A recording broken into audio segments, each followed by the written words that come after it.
Hi, I am Curloo, and today we're going to read The Tale of Benjamin Bunny. Let's get started.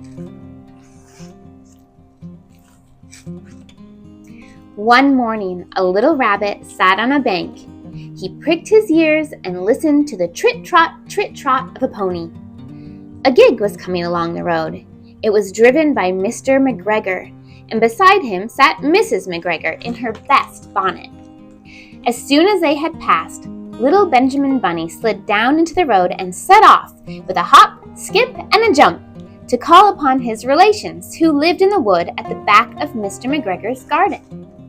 That wood was full of rabbit holes, and in the neatest, sandiest hole of all lived Benjamin's aunt and his cousins, Flopsy, Mopsy, Cottontail, and Peter. Old Mrs. Rabbit was a widow, and she earned her living by knitting rabbit wool mittens and muffatees. Once I bought a pair at a bazaar. She also sold herbs and rosemary tea and rabbit tobacco, which is what we call lavender. Little Benjamin did not very much want to see his aunt. He came around the back of the fir tree and nearly tumbled upon the top of his cousin Peter. Peter was sitting by himself. He looked poorly and was dressed in a red cotton pocket handkerchief. "Peter," said little Benjamin in a whisper, "who has got your clothes?" Peter replied, "The scarecrow in Mr. McGregor's garden," and described how he had been chased about the garden and had dropped his shoes and coat. Little Benjamin sat down beside his cousin and assured him that Mr. McGregor had gone out in a gig, and Mrs. McGregor also, and certainly for the day because she was wearing her best bonnet. Peter said he hoped that it would rain. At this point, old Mrs. Rabbit's voice was heard inside the rabbit hole, calling, "Cottontail! Cottontail! Fetch some more chamomile!" Peter said he thought he might feel better if he went for a walk. They went away hand in hand and got upon the flat top of the wall at the bottom of the wood.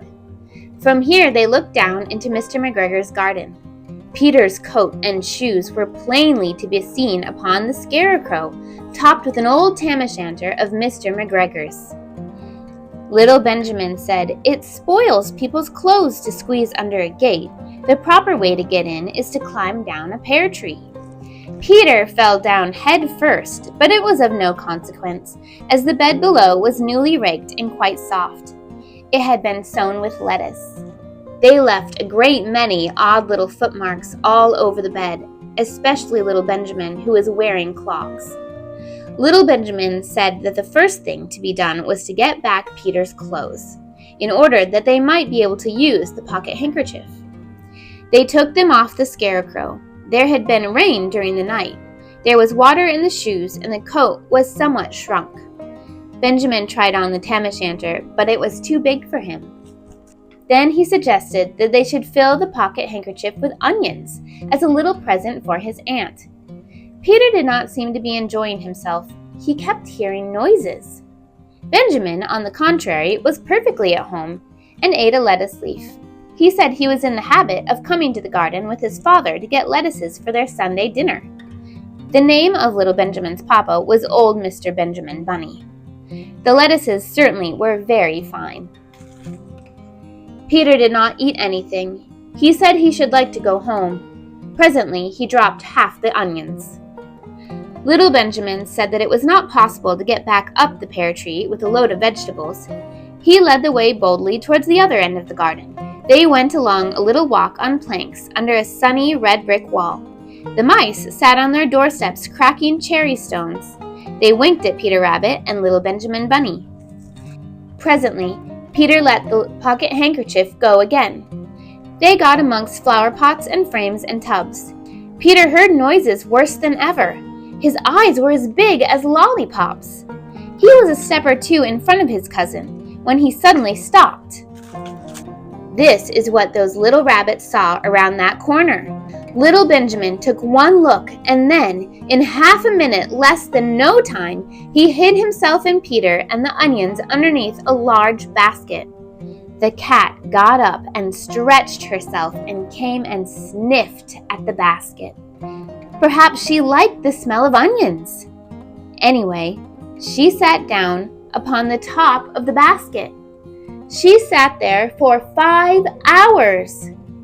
I cannot draw you a picture of Peter and Benjamin underneath the basket, because it was quite dark, and because the smell of onions was fearful. It made Peter Rabbit and little Benjamin cry. The sun got around behind the wood, and it was quite late in the afternoon, but still the cat sat upon the basket. At length there was a pitter-patter, and some bits of mortar fell from the wall above. The cat looked up and saw old Mr. Benjamin Bunny prancing along the top of the wall of the upper terrace.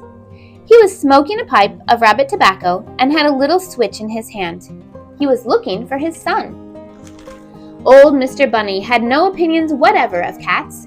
He took a tremendous jump off the top of the wall onto the top of the cat and cuffed it off the basket and kicked it into the greenhouse, scratching off a handful of fur. The cat was too much surprised to scratch back. When old Mr. Bunny had driven the cat into the greenhouse, he locked the door.